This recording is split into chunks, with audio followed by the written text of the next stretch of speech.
Millionaire leaves 42 million necklace on table to test the nanny and is surprised. Richard Miller watched intently from the monitor in his private office as his newly hired nanny entered the main room of his Beverly Hills mansion. He had deliberately left a diamond necklace worth $42 million on the coffee table, a one-of-a-kind piece that had belonged to his late wife, Catherine. That's when Jennifer Thompson stopped in front of the table, and her reaction was completely unexpected. Instead of even approaching the jewelry, she froze in place, her legs trembled, and she sank heavily onto the Italian leather sofa. Tears began streaming from her eyes as she covered her face with her hands, sobbing uncontrollably. Richard stepped back from the monitor, confused. In 15 years of testing employees this way, he had never witnessed such an intense reaction. Jennifer cried as if she had seen a ghost, murmuring words he couldn't make out through the security cameras. The 28-year-old had been hired just a week earlier to care for his 15-year-old daughter, Emily. Her references were impeccable, her demeanor during the interview had been flawless, and Emily had taken to her immediately. But this test was his way of ensuring absolute certainty about the character of those he allowed into his home. Jennifer kept crying, and Richard noticed she stared fixedly at the necklace without making any move toward it. Her tears seemed to carry a deep, ancient pain he couldn't comprehend. He decided to cut short his observation and confront her in person. When he entered the room, Jennifer quickly wiped her tears and tried to compose herself, but her eyes were still red and her voice shook as she spoke. "I'm sorry, Mr. Richard, I shouldn't be here. I just came to get a book Emily forgot and—" "Jennifer," he interrupted gently, sitting in the armchair across from the sofa. "Why were you crying?" She averted her gaze, clearly embarrassed, but when her eyes landed again on the necklace on the table, the tears threatened to return. "It's just... this necklace," her voice faltered. "It's identical to one my mother used to draw." A chill ran down Richard's spine. That piece had been created exclusively for Catherine by a Swiss jeweler. It was impossible for another like it to exist. "Your mother drew it?" he asked, trying to keep his voice steady. "Obsessively." Jennifer sighed, finally finding the courage to speak. She had hundreds of notebooks filled with sketches of this same necklace. She always said one day it would be ours, that a very kind employer had promised to leave something valuable for her, but I never fully understood that story. The businessman felt the ground shift beneath him. His mother, Elizabeth Miller, had employed many people over the years, but he had never paid much attention to those details. "What was your mother's name?" he asked, his voice now laced with a tension he tried to mask. "Margaret Thompson. She worked as a maid for wealthy families here in Los Angeles. She always spoke of a special employer, a very kind woman who treated her almost like a daughter." Richard closed his eyes for a moment. The name Margaret faintly echoed in his childhood memories.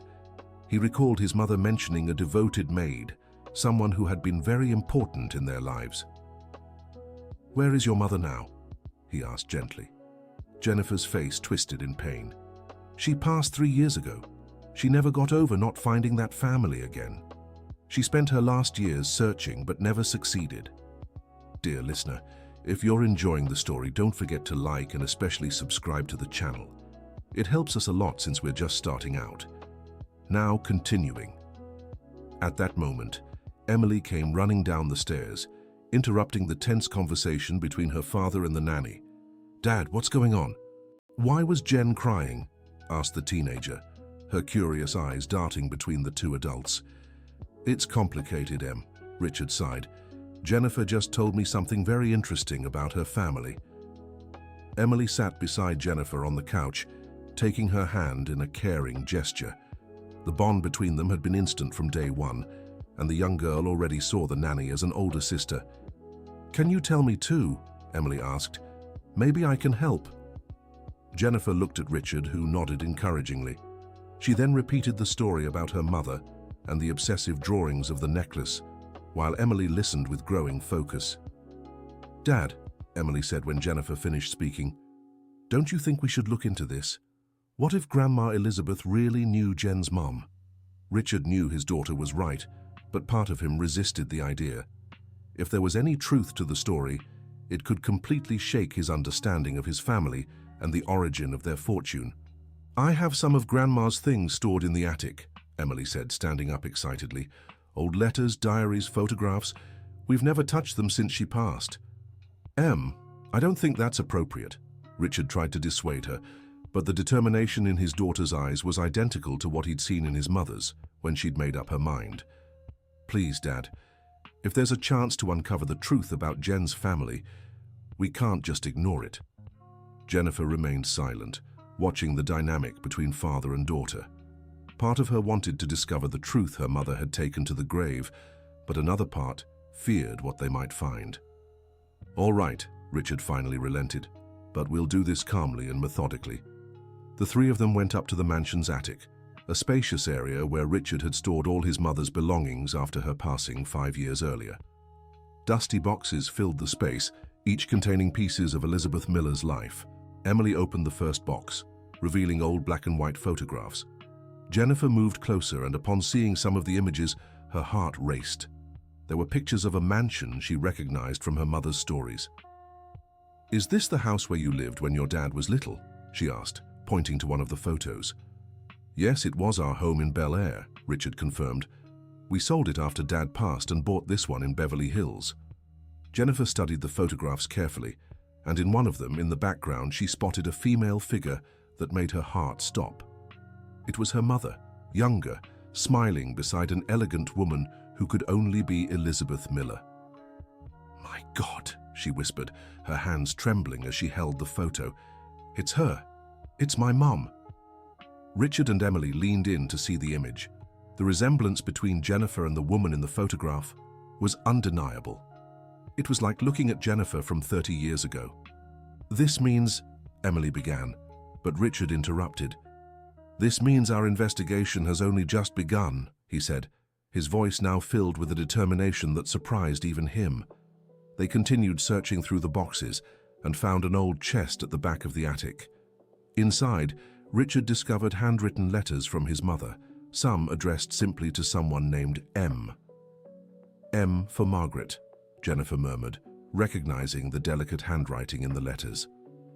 Richard opened one of the letters and began reading aloud. "Dear M, today was a difficult day, but having you by my side made all the difference. You're not just an employee to me. It's as if you were the daughter I wish I'd had. I promise that when the time comes, you'll be rewarded for all your dedication and kindness." The words echoed in the dusty attic like a whisper from the past. Jennifer felt tears welling up in her eyes again, but this time they were tears of pain mixed with relief. Her mother had told the truth all those years. "Keep reading, Dad," Emily urged, her own voice thick with emotion. Richard found another letter, dated a few months later. "Em, I know you've been worried about my health. I want you to know that the night you stayed with me in the hospital, when everyone else abandoned me, was when I realized you're more family to me than any blood relative. The diamond necklace you've always admired will be yours. That's a promise." The silence that followed was heavy, laden with revelations that completely shifted everyone's perspective. Richard felt as if he were meeting his mother for the first time, discovering a side of her he'd never imagined. "Are there more letters?" Jennifer asked, her voice barely a whisper. Emily rummaged through the chest and found a sealed envelope, yellowed with time, with the name Margaret Thompson written on the front. "This letter was never delivered," she said, handing the envelope to Jennifer. With trembling hands, Jennifer opened the envelope and pulled out a sheet of delicately scented paper. The date at the top showed it had been written just 2 weeks before Elizabeth Miller's passing. "Will you read it to us?" Richard asked, his curiosity overriding any hesitation he might have had. Jennifer took a deep breath and began. "My dearest Margaret, if you're reading this letter, it means I didn't have time to fulfill my promise in person. Richard doesn't yet understand the value of the people who truly matter, but I know one day he will. The diamond necklace I always promised you should be in the living room at this moment. It's yours by right, not just for what you've done for me, but for what you've meant in my life.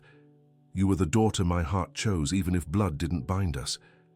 I'm sorry I never made this official while I lived, but I trust my son will do the right thing when he discovers the truth. With all my love and eternal gratitude, Elizabeth."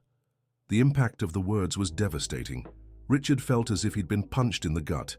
His mother had left clear instructions about her intentions, and he'd never known. Jennifer carefully folded the letter, her tears dripping onto the aged paper. "Now I understand why Mum never stopped looking for you. She knew there was an unfulfilled promise." "Why did you lose touch?" Emily asked, trying to make sense of it all. Richard lowered his head, ashamed. "After Dad passed, I let go of all the old stuff. I thought it would be a cleaner, fresh start. No ties to the past. I never imagined I was destroying relationships that meant so much to my mother." The revelation hit the group like a bombshell. Richard had unknowingly destroyed the only chance Margaret had to reconnect with the Miller family and receive what had been promised to her. "Dad," Emily said, her voice heavy with disappointment. "How could you do that?" "I was young, arrogant," Richard admitted, his voice filled with regret. "I thought I was protecting our privacy, our financial security. I never considered the people who were hurt by my decisions." Jennifer remained silent for a long moment, processing everything she'd just learned. Her mother had spent years searching for that family, years carrying the pain of a promise that seemed to have been forgotten. "My mother never told this part of the story," she finally said. "She always spoke of the kind employer, of the promise of the necklace, but she never mentioned that you had cut off contact so abruptly." "She probably didn't want you to think poorly of us," Emily suggested. "It seems she was a very generous person." Richard stood up and walked to the small attic window, looking out at the garden of his mansion. Everything he had built, all his wealth, suddenly seemed insignificant compared to the moral debt he had just uncovered. "Jennifer," he said, turning to face her, "I need you to know that my mother was a woman of her word. If she promised that necklace to your mother, then it belongs to your family." "Mr. Miller," Jennifer replied, also standing, "I didn't come to work here because of the necklace. I didn't even know you were the family my mother was looking for. It was just a coincidence." "Coincidence?" Emily questioned. "How did you get this job?" Jennifer hesitated for a moment before answering. "Actually, it wasn't exactly a coincidence. After Mom passed, I found some newspaper clippings with the name Miller among her things. She had followed the family's journey over the years. When I saw the job posting for a nanny at your house, I thought it might be a chance to find out if you were the family she had been searching for." The revelation created another awkward silence. Richard realized Jennifer hadn't been entirely honest during the hiring process, but at the same time, he understood she was only trying to uncover the truth about her mother's past. "So you lied in the interview?" he asked, his tone more curious than accusatory. "Not exactly," Jennifer defended herself. "Everything I said about my experience and qualifications was true. I just didn't mention I was looking for you specifically." Emily stepped closer to Jennifer and took her hands. "It doesn't matter how you got here. What matters is that we've now discovered the truth." Richard watched the interaction between his daughter and Jennifer, noticing how they had formed a genuine bond in just a week. Emily had grown closer to Jennifer than to any other nanny they'd had before. "Jennifer," he said, "I need to know one thing. When you saw the necklace in the living room, why didn't you take it? It was your chance to reclaim what your mother always said belonged to you." Jennifer looked at him with sincerity. "Because stealing was never an option, no matter the promise. My mother taught me that character is priceless. She'd rather go without than dishonor her own dignity." Jennifer's words echoed in the attic like a testament to the upbringing she'd received. Richard understood then that he was facing someone with the same values his mother had admired in Margaret decades ago. "So now what?" Emily asked. "What do we do with everything we've uncovered?" Richard glanced at the necklace still lying on the table in the living room, visible through the small attic window. The jewel he had used as a test had become the center of a revelation that would change their lives forever. "First," he said, "let's go downstairs and have a longer talk. I want to know more about your family, Jennifer. I want to understand who your mother was and how our family can honor the promise my mother made." Dear listener, if you're enjoying the story, don't forget to like and especially subscribe to the channel. It helps us a lot as we're just starting out. Now, continuing. The three of them descended from the attic, carrying the letters and photographs they had found. In the living room, the necklace remained on the table, but now its presence held an entirely different meaning. Richard prepared coffee while Jennifer shared more details about her life and her mother's. She spoke about how Margaret had raised 4 children alone after her husband left, always working as a housekeeper to support the family. She always said she had met a special family, people who treated her with respect and kindness, Jennifer recounted.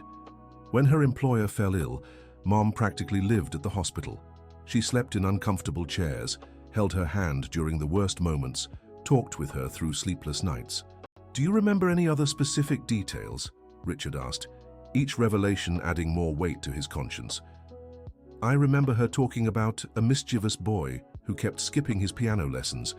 Jennifer smiled for the first time since the conversation had begun.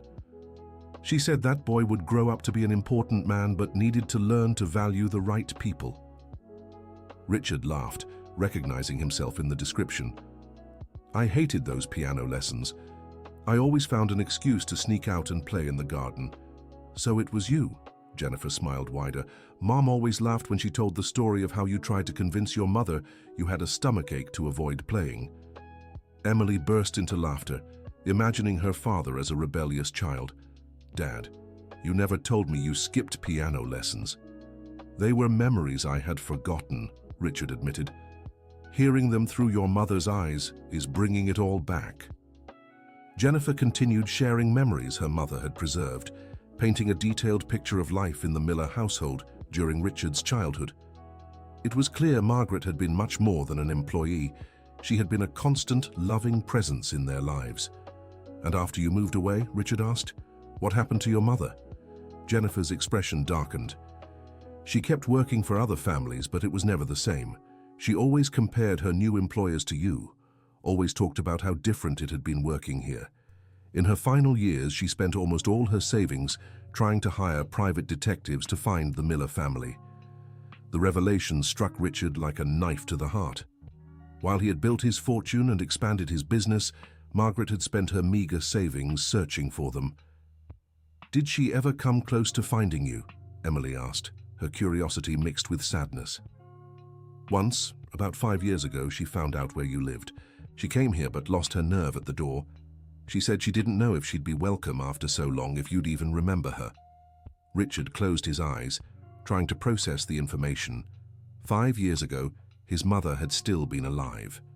If Margaret had rung the doorbell, everything could have been different. "Why didn't she ring the bell?" he asked, his voice heavy with sorrow. "Fear," Jennifer answered simply. Fear of discovering she'd been forgotten. Fear of seeming greedy because of the necklace. She was too proud to ask for what she believed was hers. Emily stood and walked to the table where the necklace lay. She picked it up gently, watching as the diamonds caught and reflected the light. "This necklace should have been with your family long ago," she said, turning to Jennifer. "Grandma Elizabeth would have been heartbroken knowing her promise wasn't kept." Richard watched his daughter holding the necklace, admiring her maturity and compassion. At 15, Emily displayed an emotional wisdom he sometimes felt he lacked. "Jennifer," he said, standing as well, "I'd like to meet the rest of your family. You mentioned your mother raised 4 children. Where are your siblings now?" Jennifer hesitated, clearly uncomfortable with the question. "It's complicated, Mr. Richard. After Mom passed, we had to separate temporarily.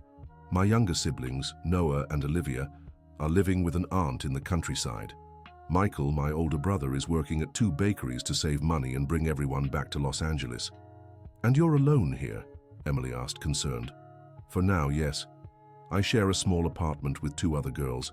Every dollar I earn as a babysitter, I'm saving to rent a bigger place where we can be together again." Richard felt a pang in his chest, imagining Jennifer's situation. While he lived in a mansion with his daughter, she was struggling alone to reunite her fractured family. "How long have you been apart?" he asked. 8 months, Jennifer replied, her voice trembling. "It's the first time in our lives we haven't been together. My mother would be devastated if she knew." Emily looked at her father with an expression he knew well. It was the same look Catherine used to give when she wanted to convince him of something important. "Dad," she said, "we need to help Jen bring her family back together." "Emily," Richard tried to reason, "we barely know the full situation. We can't just—" "We can't what?" she interrupted. "Help people our own family hurt in the past. Dad, you said yourself Grandma was a woman of her word. If she'd been alive when Jen's mother came to our door, you could have reunited. Maybe her mother wouldn't have spent her last years searching for you." Emily's words were harsh, but Richard knew she was right. His past decisions had created a cascade of consequences that deeply affected innocent lives. "What are you suggesting?" he asked, already sensing the answer. "That we do more than just return the necklace," Emily said firmly. "That we help Jen reunite her family and find a way to truly honor Grandma Elizabeth's memory, and Jen's mother's." Jennifer watched the debate between father and daughter, moved by Emily's concern but also embarrassed to be discussed like a charity case. "Please," she said, "I don't want you to feel obligated to do anything for me. Learning the truth about my mother was already more than I'd hoped for."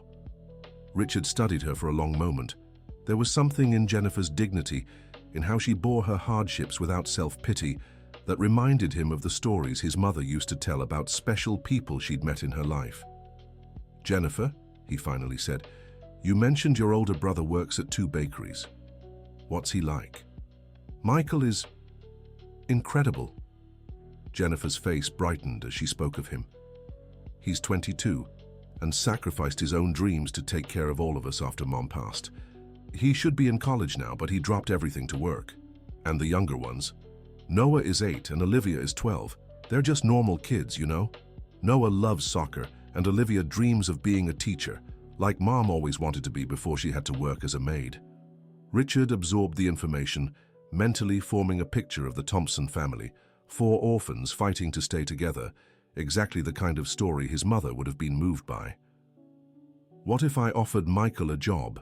he asked, surprising even himself. "Dad!" Emily exclaimed excitedly. "That would be perfect." "Mr. Richard," Jennifer protested, "you don't even know my brother. You can't offer a job to someone you've never met." "I can get to know him," Richard replied. "Richard, if he has half the character you've shown, I'm sure he'd be a great addition to my company. I always need honest and hard-working people." Jennifer fell silent for a moment, clearly torn between hope and the fear of accepting what might seem like charity. "What about the necklace?" Emily asked. "It belongs to Jen's family, right?" Richard took the necklace from his daughter's hands and examined it carefully. It was a magnificent piece, truly unique, as he had always known. But now, knowing its true story, he understood its beauty went far beyond the diamonds. "This necklace represents a promise," he said, offering the jewel to Jennifer. "A promise my mother made, and one I must honor." Jennifer looked at the necklace in his hands but didn't take it immediately. "Mr. Richard, this is so valuable. $42 million. It's more money than my entire family would see in several lifetimes." "And that's exactly why it belongs to you," Emily said. "It's not about the money, Jen. It's about justice, about honoring the people we love." Richard watched the 2 young women, one wealthy and privileged, the other poor and resilient, yet both displaying an emotional maturity that impressed him. His daughter had learned important values, likely more from observing people like Jennifer than from anything he had taught her. "Jennifer," he said, "I want you to take this necklace home tonight. I want you to think about what your mother would want you to do with it. And tomorrow, if you agree, I'd like to meet Michael and discuss possibilities." "But what about my job here?" she asked. "What if you don't like Michael? What if this is all a mistake?" Richard smiled, recognizing the practical worries that always hover over those who've lived with scarcity. "Your job here is secure for as long as you want to stay. Emily would be devastated if you left now. And as for Michael, I have a good feeling about him." Emily stepped closer and hugged Jennifer. "Jen, you don't have to carry everything alone anymore. Now we're family too." The teenager's simple words struck Jennifer deeply. She had spent months feeling completely alone in the world, bearing the weight of reuniting her siblings on her shoulders. The idea of having support of people who cared was almost too much to believe. "I need to call Michael," she said, finally accepting the necklace with trembling hands. "He won't believe me when I tell him what happened today." "Use the office phone," Richard offered, "and tell him to come here tomorrow morning. I want to meet him in person." As Jennifer headed to the office to make the call, Richard and Emily stayed in the room, processing everything that had happened on this extraordinary day. "Dad," Emily said, "I'm proud of you." "Why?" he asked, genuinely curious. "For doing the right thing. Grandma Elizabeth would have been happy to see you honoring her promise." Richard hugged his daughter, feeling a mix of regret for the past and hope for the future. He had discovered that his wealth could serve a far greater purpose than simply accumulating more material possessions. From the office, they could hear Jennifer's excited voice telling Michael about the day's events. Her happiness was palpable, and Richard realized that making someone that happy was more rewarding than any successful deal he'd ever closed. "Emily," he said, "I want you to know your compassion taught me something important today. Sometimes, doing the right thing isn't about following rules or protecting what we have. It's about recognizing when we can make a difference in someone else's life." "You always knew that, Dad," she replied. "You just forgot for a while." When Jennifer returned from the office, her face was radiant. "Michael could barely speak from excitement," she said. "He's coming here tomorrow morning, and he said that if you really offer him a job, we can bring Noah and Olivia back next week." "So that's it," said Richard, smiling. "Seems like we'll have a busier house soon." Dear listener, if you're enjoying the story, don't forget to like and especially subscribe to the channel. It helps us a lot as we're just starting out. Now, continuing. The next morning, Michael Thompson arrived at the Miller mansion at exactly 9 o'clock. Richard watched from the window as the young man stepped off a bus at the corner and walked toward the house. Even from a distance, he could see that Michael moved with purpose and determination, qualities he always admired in people. When Jennifer led him into the office, Richard was struck by the resemblance between the siblings. Michael had the same expressive eyes as Jennifer and the same dignified posture, but his shoulders carried the visible weight of someone who had taken on responsibilities too early in life. "Mr. Miller," Michael said, firmly shaking Richard's hand, "my sister told me about yesterday. I still can't believe everything that happened." "Have a seat, Michael," Richard offered, gesturing to a comfortable armchair. "Jennifer has told me a lot about you. She said you sacrificed your studies to take care of your family." Michael lowered his eyes, clearly uncomfortable with praise. "I did what any older brother would do. My mother always said family is the only thing that really matters." "And what were you studying before you stopped?" Richard asked, curious about the dreams the young man had set aside. "Business administration at State University," Michael replied. "I've always been interested in business, in understanding how things work, but when Mom passed, there was no choice to make." Richard nodded, acknowledging the forced practicality of the situation. "And now, if I offered you the chance to resume your studies while working, would that interest you?" Michael's eyes lit up, but he remained cautious. "It would depend on the job, sir. I need something that lets me support my siblings properly." "I understand completely," Richard said. "Let me explain what I have in mind. My company needs someone to oversee operations at one of our smaller branches. It's a position that requires responsibility, but would also give you hands-on experience in management." Michael listened carefully as Richard outlined the offer. The salary was more than he made at both bakeries combined, and there would be flexibility for him to resume evening classes. "Why are you doing this for us?" Michael asked directly. "Don't get me wrong, I'm grateful, but I need to understand your reasons." Richard admired the young man's frankness. It was exactly the kind of smart question he would have asked in Michael's place. "Because your family and mine share a history I only discovered yesterday," he answered honestly. "And because I see in you qualities I value: honesty, family loyalty, and the determination to overcome hardships. What if I don't meet your expectations?" "Then we'll handle it when the time comes," Richard smiled. "But I have a good feeling about you, Michael. Your sister impressed both me and my daughter. I imagine character runs in the family." Michael fell silent for a moment, clearly weighing the offer. "Can I ask about housing?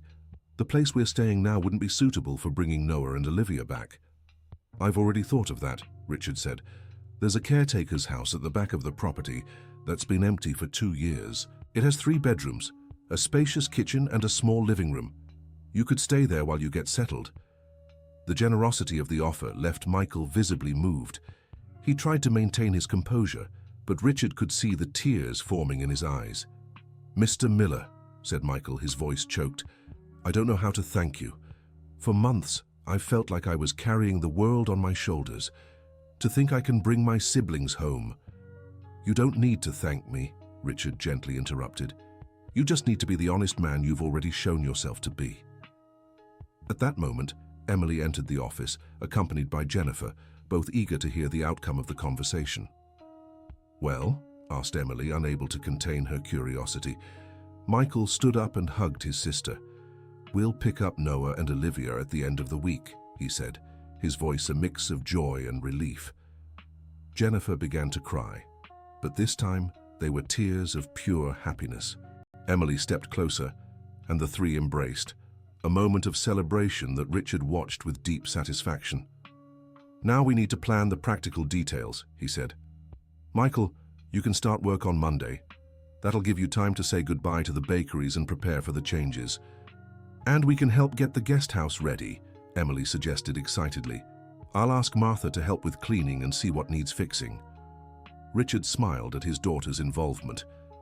It was clear that helping the Thompson family had become a personal project for her.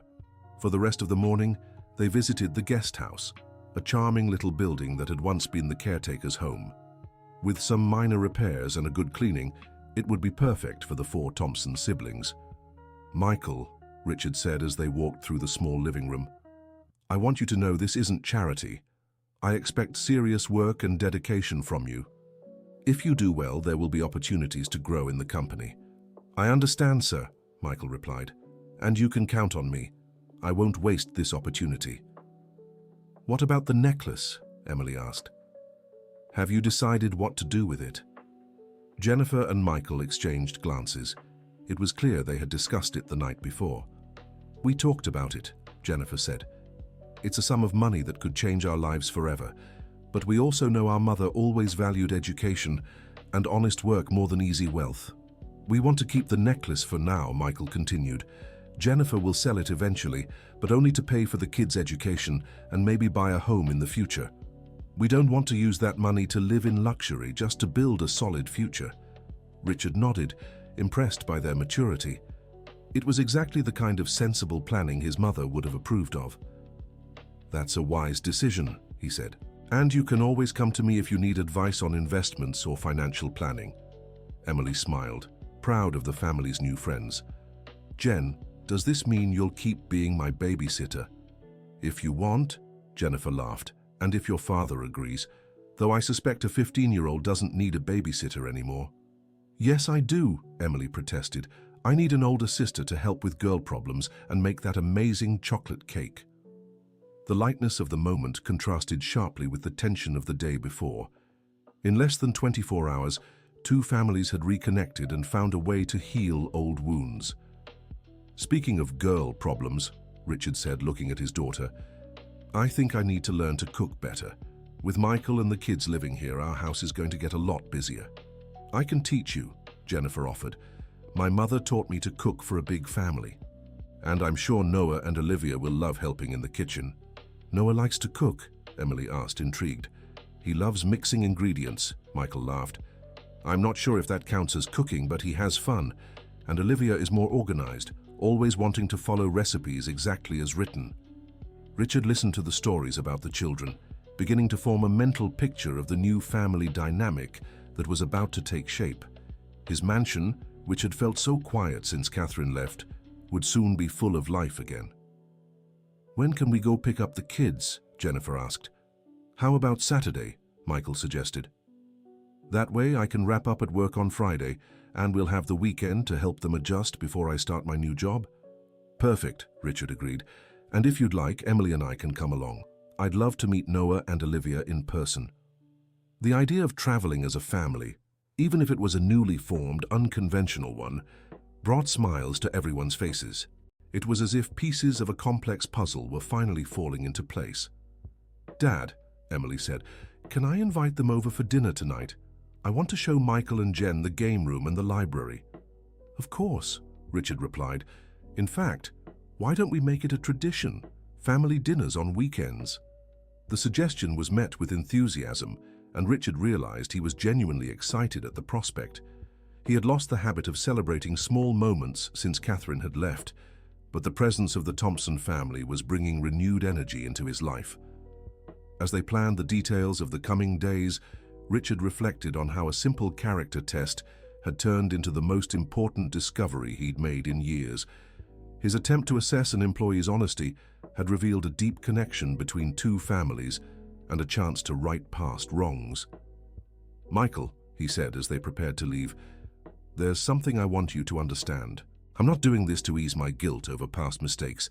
I'm doing it because I truly believe you deserve this opportunity." Michael met his gaze seriously. "Mr. Miller, whatever your reasons, you're changing our lives. It doesn't matter if it's out of guilt, kindness, or anything else. What matters is that you're making a difference." Michael's straightforward honesty reminded Richard how refreshing it had been to work with people who spoke without pretense, a quality that had become rare in his usual business circles. "Then it's settled," Richard said, extending his hand to seal the agreement. "We start a new chapter on Monday." "Deal," Michael replied, shaking his hand firmly. As the Thompson siblings left to prepare for the move, Richard and Emily stayed behind in the living room, looking at the necklace still resting on the table. "Dad," Emily said, "do you think Grandma Elizabeth would be proud of us?" Richard picked up the necklace and examined it one last time before it would be permanently given to the Thompson family. The diamonds seemed to capture not just light, but decades of history, promises, and now redemption. "I think she would," he finally said, "and so would your mother."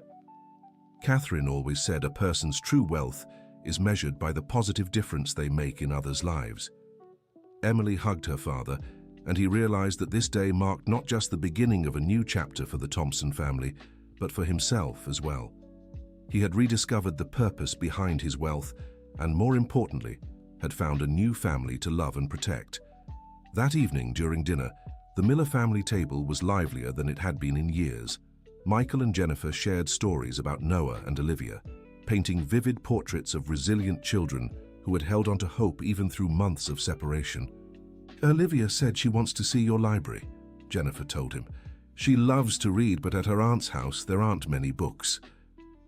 And Noah wants to know if there's enough space to play soccer in the yard," Michael added. "There's plenty of room," Emily assured them. "And I can teach Olivia how to use the library computer for school research."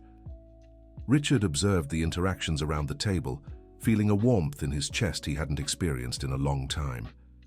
His house was becoming a home again, filled with plans, dreams, and the promise of shared futures. "Jennifer," he said during dessert, "I want you to know your mother raised extraordinary children. I'm sure she'd be so proud to see how you take care of each other." "Thank you, Mr. Miller," Jennifer replied, her eyes shining. "She always said family is the greatest treasure we can have.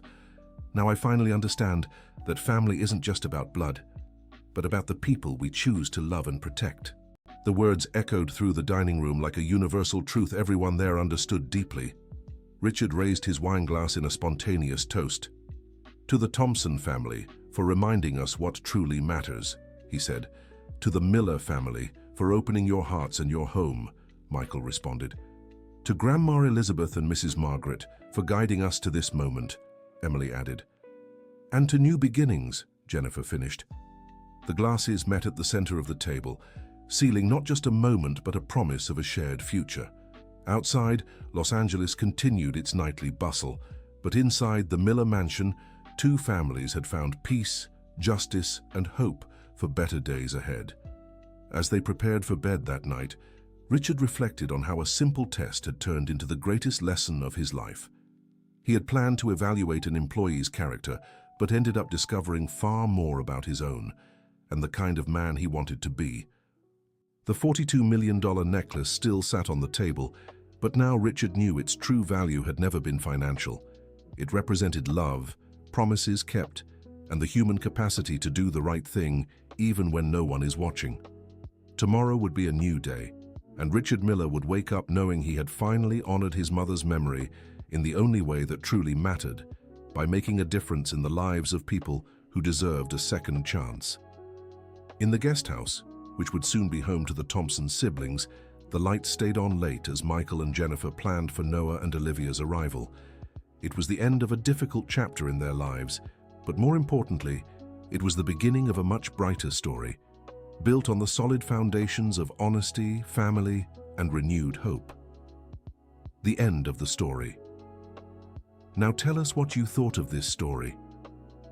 Do you believe Richard made the right decision by honoring his mother's promise? Share your thoughts in the comments, and don't forget to subscribe to the channel for more heartwarming stories like this one.